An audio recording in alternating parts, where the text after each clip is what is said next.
Jake Hefner and Dale Wolkenstein here with you from the LAFB Network. If this is your first time tuning in to the show, make sure to hit that like and subscribe button on YouTube. You can also follow us on Facebook, Twitter, Instagram, Spotify, and Apple Podcasts. And if you are joining us from ESPN Radio, thank you so much for tuning in and joining us today, because not only has the 2024 Chargers regular season schedule been released, we have a very special guest joining the show today. Like always, I defer all announcements to Dan Wolkenstein, and he's not going to waste another minute to tell us who it is that is joining Chargers Unleashed today. So much news coming out of Chargers camp. Got a schedule release. We have a lot of roster construction, figuring out all of that. But before we go into any more of that, special guest today, friend of the show, Mr. Chris Hayre joins us. Chargers insider, works for the likes of KCal, sports anchor reporter, does Chargers Weekly every week with Matt Money Smith. One of the greats, knows a ton about this Chargers team inside and out. We'll talk to him about some of these drafted players. We'll talk to him about some of the sit-down conversations he's had with some of the coaching staff, as well as what his expectations are for this Chargers team, and maybe some of the differences between this new era, what we've seen prior. Super pumped to have Chris Hayre join us on Chargers Unleashed next. But before we do that, I want to remind everybody that BetOnline is your number one source for all of your summer sports this season, from MLB, golf, NBA, and NHL playoff stats. All the latest stats, news, and scores available to follow for your own favorite teams. Get the latest odds and lines, including the latest team matchups, player props, and odds on just about every sport out there. Head on over to the website today. That's betonline.ag, or use your mobile device to get in on the action. Once again, that's BetOnline, where the game starts. Well, like we mentioned before, super special guest, very much friend of the show. We've had him on several times since Chargers Unleashed has been around. KCal News, sports anchor reporter, Chargers Weekly podcast co-host along Matt Money Smith. You see him all over the place talking all things Chargers. Chris Hayre joins us again on Chargers Unleashed. Chris, welcome back, my friend. How are you, buddy? Gentlemen, always a pleasure. It's an exciting time, but the NFL calendar really – They maximize this thing, don't they? We have 1 month of dead time from mid-June to mid-July, but everything else is rare to go. It's you feel the energy around the team and just the NFL in general, but the fact that Jim Harbaugh's in the mix now, it makes May even more fun than it's been in the past. So. Oh my goodness. Yeah, you mentioned calendar. Schedule release just happened. A bunch of juicy matchups and things throughout the season. Looking at kind of the schedule as it kind of played out, what are some of the matchups that you have, storylines you're most looking forward to kind of perk your ears or eyes, I should say? Well, I think everybody's going to point to some of the obvious ones, right? The Harbaugh Bowl and all the Ravens, the former Ravens that are now Chargers. That's an obviously intriguing matchup. But, for me, it starts with the Raiders. And it just the way that last year ended, how that kind of cleared the deck for Jim Harbaugh to come here, and the fact that Tom Telesco's there, Joe Alt versus Max Crosby, a divisional matchup. I really think the Raiders, to me, for whatever reason, I'm kind of gravitated towards that matchup because I just think it starts in the division, right? And we'll get to the Chiefs and obviously the Broncos, but the Raiders are the team that kind of made this happen, right? That was that Thursday night in Las Vegas was the reason why we are here today. And maybe it would have happened anyway. Maybe it would have happened in a different way. But it's hard to erase the memory of that Thursday night. So I think Antonio Pierce versus Jim Harbaugh, the style of football that we're expecting from the Chargers, I can't wait for that matchup. I know fans are excited about the Raiders too. And obviously you mentioned all the storylines connecting with Jim Harbaugh. And Chris, we haven't even gotten a chance to talk to you since Jim Harbaugh was brought onto this franchise. And there has just been such a culture shift from the organization as a whole. Obviously, Jim Harbaugh brings all of his familiar faces from Michigan, building out this staff. You bring in Joe Ortiz for the front office. I just wanted your perspective specifically in just terms of how you feel the Jim Harbaugh effect has been felt from his moment of getting here, from the organization in general, and now the fact that we're in rookie minicamp. How is it being felt out there on the field? It's just a complete 180, Jake. It's the simplest way to put it, a complete 180 from what we've seen here over the last several years. And you can point to the personnel being different. You can point to having a coach who's won at every single level. And I think it starts with that. Like, it doesn't matter if you are a rookie coming in here or you're a veteran who's been in the NFL for 10, 12 years. Jim Harbaugh has won at the NFL level. He's been to a Super Bowl. He's just coming off a national championship. You believe in this guy immediately. And I think that that's the belief I feel like is there from all levels of the organization. And obviously we will see the rookies mix in with the veterans that's just starting now, and mini camp and training camp and all those things. But it was just something that was completely necessary, because like what's the definition of insanity? You can't just keep running it back and doing the same thing. And, I know that there were some highs and lows this offseason with Keenan. People were upset that Keenan was traded. But the reality is, and I think Joe Ortiz was on with Kay Adams earlier this week and just said, hey, we couldn't keep all four of those guys. We decided to keep the edge rushers. And, he says, what my plan is, everyone's asking, like, how do I make Justin Herbert better? Well, I get the ball back for Justin Herbert. I get the ball back. Yeah. And, we can dig into defense and all those things, but I just, the strength of this team is going to be getting after the quarterback. It's very clear. Like, that cornerback room is still unproven a bit. But when you have Joey and Khalil and Tuli and now Bud Dupree and Morgan Fox, I mean, Jesse Minter has identified, okay, this is how we're going to win, right? We're going to get after the quarterback. We're going to make it very tough for opposing offensive lines. And, hopefully the corners will develop quickly and understand the system. And it's exciting, really everything about it is exciting. And you could point to so many different things. We could be here for hours talking about just the differences in everything this year versus last year, down to the practice facility, to, just how Jim Harbaugh's approaching things. It's a breath of fresh air. I don't know what is going to happen in 2024 necessarily, but sometimes you gotta break it all down and build it back up, and that's what they're doing. Now, you mentioned the defense, and one of the Chargers' defensive selections of the NFL draft that I believe will have a gigantic impact, more so than arguably any selection in this year's class, is Junior Colson. And you got a chance to kind of sit down with him kind of face-to-face, one-on-one. What are your kind of takeaways from that discussion, and what are your expectations from Junior Colson and maybe that linebacking core as a unit? Yeah, that feature is going to air next week, I believe. I forget the specific day, but I know we're taping this middle of the week this week. But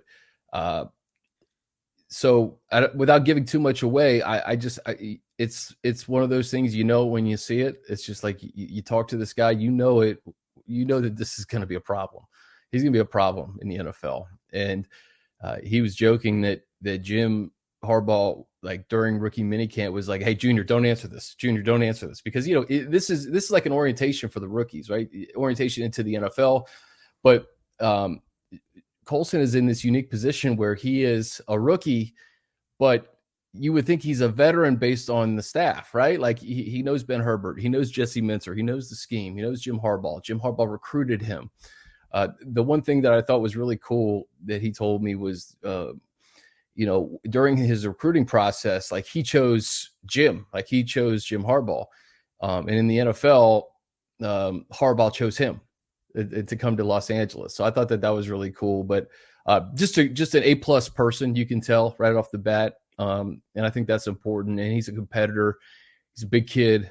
And I'm excited to see how quickly he picks up the pro game. We know the fact that he knows the system, and he could probably wear the green dot and be pretty successful right off the bat because he knows the plays. But I think he has that presence to where, he will have instant respect from the veterans. And I'm really excited to see him in this defense for years to come, not just this upcoming season. What are your expectations for that unit alongside Junior Colson? And you got, Navarro Bowman coaching these guys up, and you have some veterans.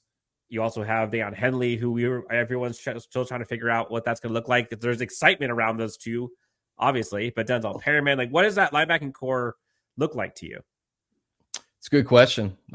In a perfect world, I think we would all like to see Henley and Coulson out there a lot, right? We know what Denzel's capable of. Denzel's one of the hardest hitters in the NFL. So if he can give you some quality snaps, that's great. But it'd be nice to see Henley kind of come into his own and become a starter right next to Coulson, and had that young nucleus for years to come too. I mean, I think there's a reason why Eric Kendricks is no longer here. You let Kenneth Murray go and go to Tennessee. So I think big expectations are put on some of these young guys early, and we will see if Henley's up to the task in year 2 with a new defensive system. And it really is like a brand new environment for a lot of these existing Chargers players. Like you can, even if they didn't go anywhere in free agency, like they're at the same place, but it's a new place, and I think it's refreshing for a lot of them.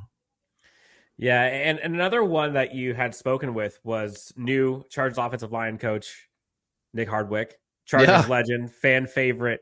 And I got a chance to watch the spot that you had, and the thing that resonated to me was he talked about, like, you shouldn't have to guess if somebody cares. I'm paraphrasing, but how much he cares about this team and about winning and about the culture and building up a successful organization. Talk to us about the conversation with Nick Hardwick and kind of how you've been there, like on the field sometimes. Like, what's been that kind of dynamic with him and the players? Well, Nick's just an awesome dude. I mean, he's a very intelligent guy. I mean, he's been the Chargers color commentator on the radio, obviously a legendary player, center, and now a coach. I give Harbaugh a lot of credit, though. Like, when you bring in guys like Hardwick who have played the game and know what it feels like, Navarro Bowman, who you guys just talked about, I mean, it's another one of his players who's just a monster on the field. It's important to have those types of players or coaches on your staff that were former players that did it at a high level. And for Nick, he did it at a high level, but he was also like, he was there during some of the glory days of the Chargers. And, he played the game a certain way, man. He was physical, he was nasty. And that's what this offensive line is going to become. And it's going to take some time, I think, to get all the guys that you need to do what you want to do on that line, because you're bringing a lot of existing players, right? It's going to be some competition at guard. You got Bradley Bozeman at center, but it's still at its beginning stages in terms of like crafting the offensive line. So, I haven't had a chance to be out there with Nick and the players and seeing them interact. I've seen video of him snapping to Herbert and stuff, and I thought that was cool. But actually, I did that interview with Nick a while ago. Like, it was in March. It was like way before the draft and everything too.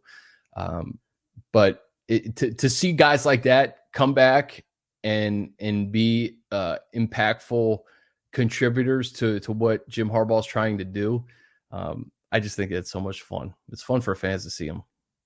Chris, the Chargers last week added another addition to their roster in bringing in Bud Dupree on a 2-year deal. Yeah. And obviously this is the edge 4 competition has been one, I think, that has required a lot of that over the last couple of years. I kind of mirror this move to when they brought in Kyle Van Noy. This is now a seasoned veteran. This is a guy who started for the Atlanta Falcons last year, gave you 6.5 sacks, and essentially now you're bringing him in to be your edge 4. I just wanted your thoughts on this, because I think more in the big picture, this is Joe Ortiz once again doing what he said he was going to do in terms of finding opportunities to strengthen the roster at every opportunity. So in terms of Bud Dupree and adding to this defense, what do you think about it? I love it. And I think it speaks to what I was saying earlier about the strength of the team, right? Like you continue to add to your strength, right? We know what Tuli is. Tuli's going to be a franchise player. Khalil Mack is probably going to the Hall of Fame. I mean, Joey Bosa, when he's healthy, we always have to say when he's healthy, but when he is healthy, he's a problem. So you continue to add to the strength of your team right now. And to get a guy like Bud Dupree after the draft, similar to DJ Chark, getting him after the draft, You're right. Joe Ortiz says that free agency wasn't over when the draft started. So to continue to bolster and just add competition, right? Like that's the biggest thing at every position for this Chargers team is that, if you're a player who was here last year, I mean, you're going to have to earn it. Like, this is a big year for Chris Rumph. This is a big year for Isaiah Spiller. Like the guys who were here with the previous regime, drafted by the previous regime, like you were going to have to prove that you fit the style of football that Jim Harbaugh wants. And they wouldn't have brought in Bud Dupree if he didn't fit that style of football. So you're right. I mean, the fact that he started, I think, 16 games last year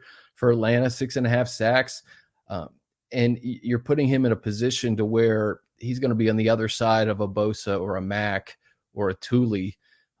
That just makes it, in my opinion, a little bit more dangerous. He's on the wrong side of 30. I think he's 31, but I don't know how many times he's been able to play with players that are the caliber of a Mack, Bosa, and Tuli at the same time. So I really did like the signing. You mentioned bringing in guys that fit the Jim Harbaugh mold. Let's go back just a couple weeks to the NFL draft, because obviously it was kind of mixed that first day on Thursday after the selection of Joe Alt, considering what fans were asking for, what people felt after the Keenan Allen and Mike Williams departure. And then you come out to the end of Saturday and you start looking through this and you say to yourself, the Chargers did a great job in terms of adding value, certain positions that they needed to add a lot more depth and competition to. What was your perception in terms of how they navigated that draft, what their overall plan was, and how is that differed between now and the previous regime? Well, listen, I get everybody wanted to get a weapon for Justin Herbert, but have you seen the size of Joe Alt? Yes. That picture is insane. That I don't think you can miss him. I mean, come on. Like you're going to have the best tackle tandem potentially in the NFL for like the next 5 or 6 years. I mean, to protect Justin Herbert, to give Justin Herbert a running game. Listen, I would have been happy to see Malik Neighbors or, Rome Odunze, but really it was at that point at 5, Marvin Harrison had gone off the board. Like, who's to say Marvin Harrison wasn't the best player? I don't know who the best player that was on their board at 5, but who's to say it wasn't Harrison? Could have been, like they saw Marvin Harrison Jr. up close and personal in the Big Ten. But they stayed true to their word. They took the best player on their board, and that was Joe Alt. And I understand, like, especially in the off season, it's fun to talk about the flash and the kind of the sizzle, but that doesn't win you games. Guys like Joe Alt will win you football games, and to see this running game, that's what I'm really excited about this year, is to just see what Justin Herbert looks like with a running game. Right? He doesn't have Mike Williams anymore. He doesn't have Keenan Allen. But to your point, Jake, you get Ladd McConkey, right? You get Junior Colson. Like you're building a team. Like you're building a team from the ground up. And receivers are making so much freaking money now that, I mean, there was no way you were going to be able to keep both Keenan and Mike. And I love Keenan. All right, like. He's a good dude. He's amazing. He's the best route runner in the NFL next to Devontae Adams. But you always hear that. I think I don't know if it was Bill Walsh that just said, you know what? You never want to get rid of a player a year late, right? It's always like maybe a year early. And I hope Keenan has an awesome year in Chicago with Caleb Williams, and he probably will. But it was a lot of money. It's a lot of money to give a receiver who's, 31, 32 years old. And, you're trying to rebuild a team, and you're trying to build a team in an image that's vastly different from what has been going on here the last several years. For those of you tuning on ESPN Radio, be sure to check out the full episode on YouTube, anywhere you get your podcasts. We're talking to Chris Hayre, Chargers co-host of Chargers Weekly, Let's talk about rookie minicamp so far. Tons of videos and highlight clips and excitement about the rookies. What are your kind of main takeaways? You've been there a few times. What are your main takeaways that you've seen of rookie minicamp? Maybe something tangible that folks don't see in the highlights or things that they see in the press conference. Like, what did you see that maybe you're like, interesting? Well, there's very little you can take from rookie minicamp that's tangible on the field, right? I mean, they're just doing some drills. Right? It's like there's not much you can really take from it. Justin Herbert isn't a rookie; he's not out there throwing the football, right? Sure. What I did notice, and I think Coach Harbaugh alluded to it, was this truly was an orientation into being a Charger in 2024. I thought it was cool that all the players were actually wearing their game uniforms. Like they were wearing I noticed game that, uniforms during rookie minicamp. I mean, I'm sure for people who listen to your show, they probably listen to Coach Harbaugh's presser too, but he talked about how we wear our pants, how we go into the huddle, how we come out of a huddle, how do we keep our shirts tucked in, and you could say, hey, that sounds very like kind of college or high school, but no, this is what I feel like has been missing. Okay. Like there are certain teams that I feel like if you do the little things the right way, you see, like you talked about Ben Herbert, right? Ben Herbert's attention to detail, like putting the weights back properly, right? You may think that that's something, oh yeah, you do that in high school or college. No, if you are meticulous like that in all aspects of your craft, that will show up on game day, right? And this isn't just a college coach coming into the NFL. This is a guy who's done it at the NFL level, who was an NFL quarterback, right? So you mix in his experience in the pro game with how he conducts business, right? And how he does things. I love it. Like I subscribe to that type of stuff because I think it matters. I think culture matters. I think just how you do anything is how you do everything, right? Like, so to see that specifically, right? And it may not happen in all 32 camps. Everybody and every coach has a different way of doing things, but the attention to detail, and really it just screams like, hey, we're doing things different now. Like we are doing things different now. So I appreciated that aspect of it because, like I said, there's very little you can take on field right now in mid-May during rookie minicamp. Those guys are not going full speed.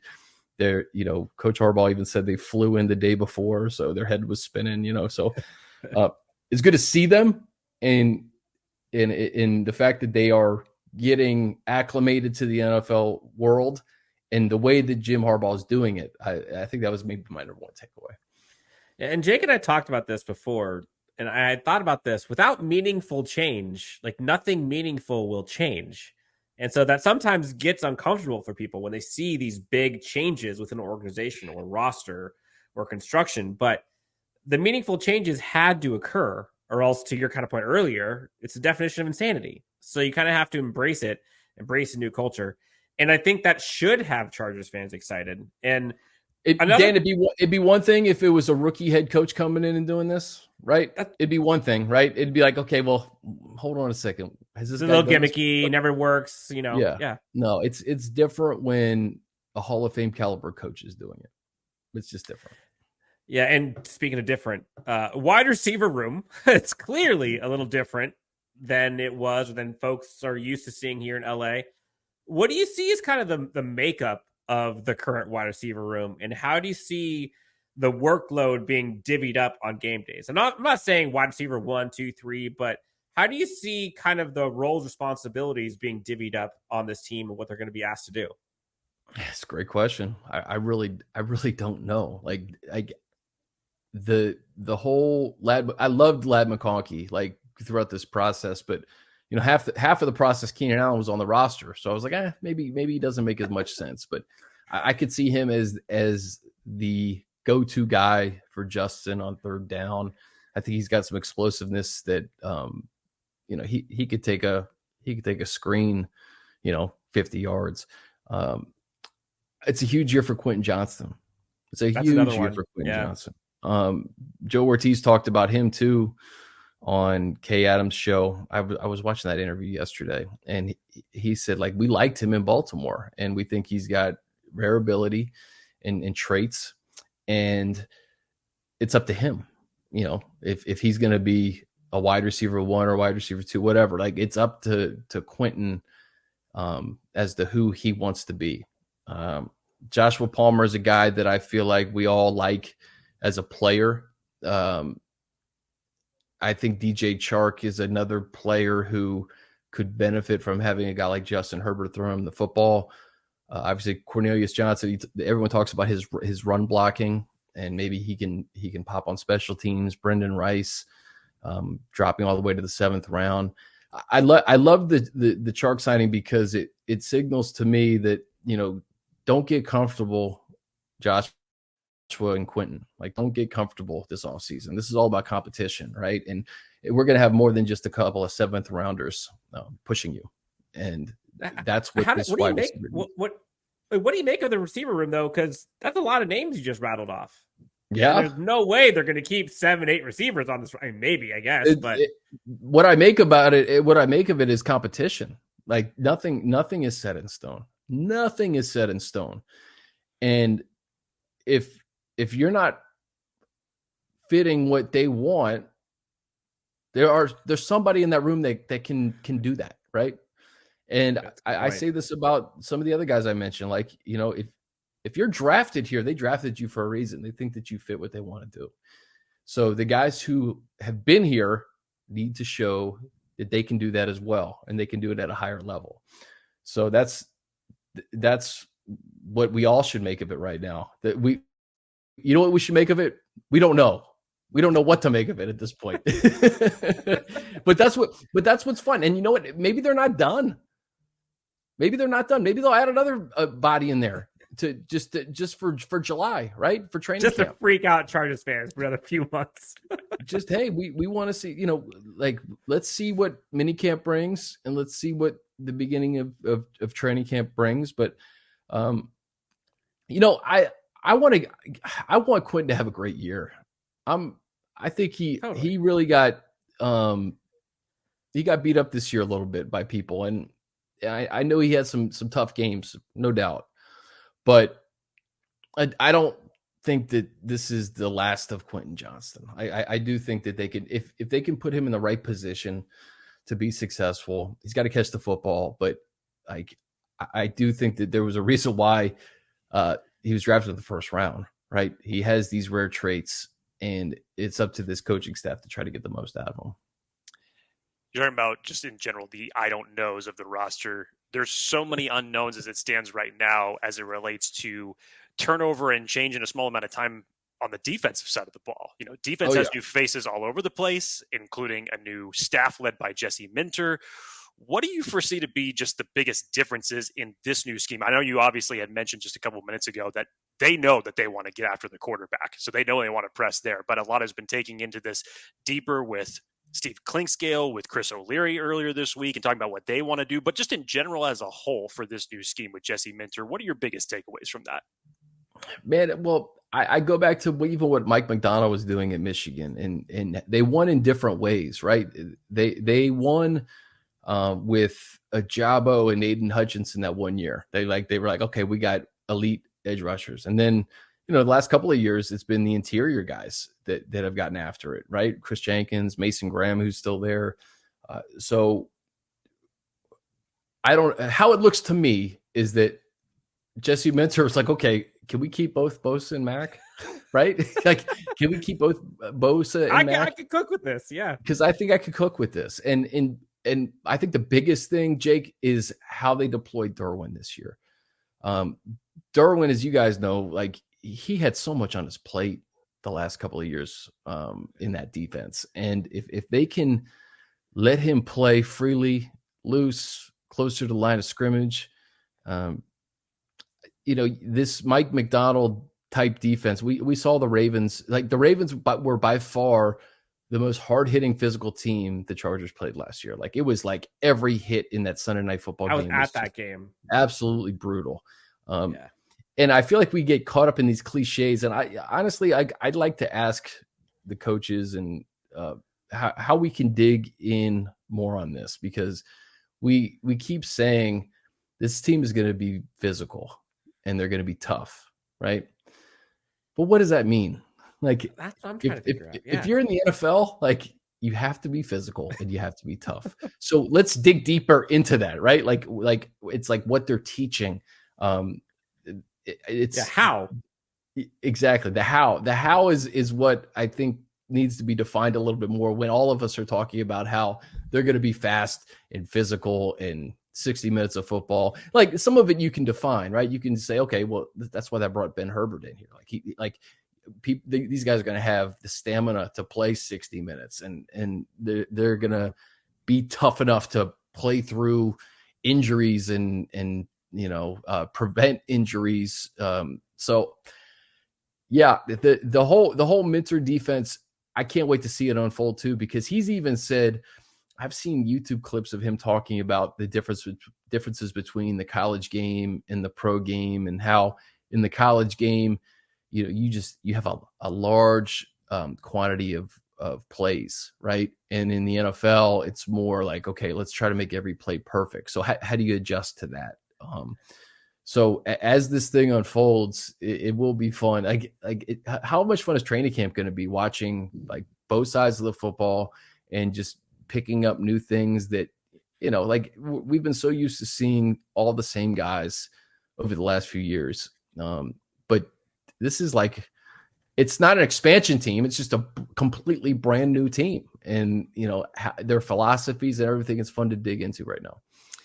Flip it over to the offensive side of the ball, because one thing that has been true since day one in terms of Harbaugh's message, in terms of one thing that was going to get fixed, he said the running game was going to get fixed one way or another. And they did a lot of retooling at the running back position. You go out and you get Gus Edwards, you sign J.K. Dobbins, you go out and you draft Kimani Vidal.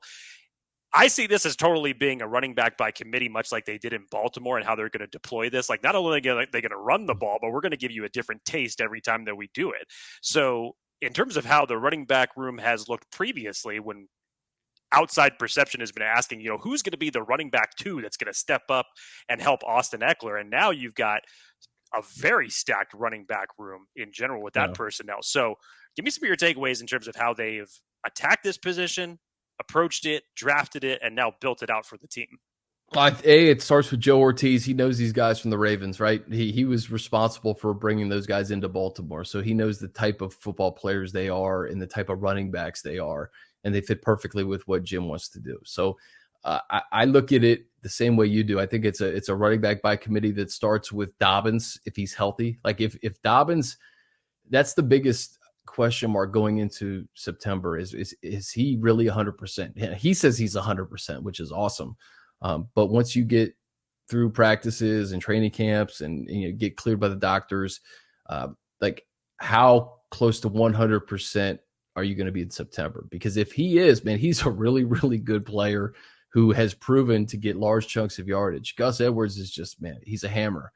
I think Vidal, like, I saw Baldy did like a Baldy breakdown on him on Twitter. I'm like, this is a 6th-round pick. So, crazy. I mean, obviously, but Baldy sees something too. And then there's Isaiah Spiller, who's super young, man. Like, he's 21, 22 years old.